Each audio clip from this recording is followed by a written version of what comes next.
Let's talk about Canada's federal budget. I'm Akaash, and I serve as Director of Policy for Nature Canada, one of our country's oldest conservation institutions. I work with our network of 250,000 individual members and 1,600 local organizations to press Canada's government to conserve wildlife and habitats across our country.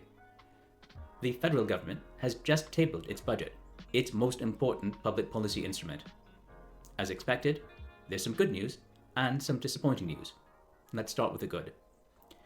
We are certainly pleased with the commitments the government made to increase care for our natural spaces, in particular to expand the national park system and conserved areas.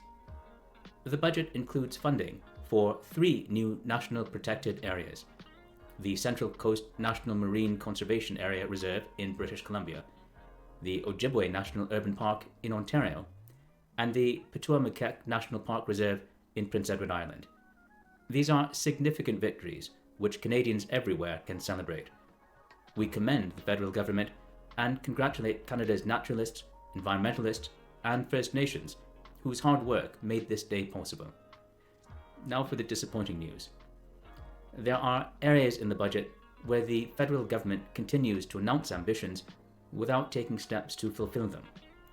For example, it repeats its long-standing promise to end corporate welfare to fossil fuel and logging corporations. We await the day when it will keep that promise. We are also concerned that the budget gives few clues about how the federal government will marshal the resources necessary to keep the pledge it made to Canadians under the United Nations Convention on Biological Diversity to protect 25% of our lands and waters by 2025, rising to 30% by 2030. Back to the good news. In 2 weeks, members of Nature Canada's Nature Network of organizations from across our country will come to Ottawa as part of our annual Nature on the Hill exercise. They will meet with legislators, ministers, and public servants to make the case that it is a public imperative for the federal government to redeem its pledge.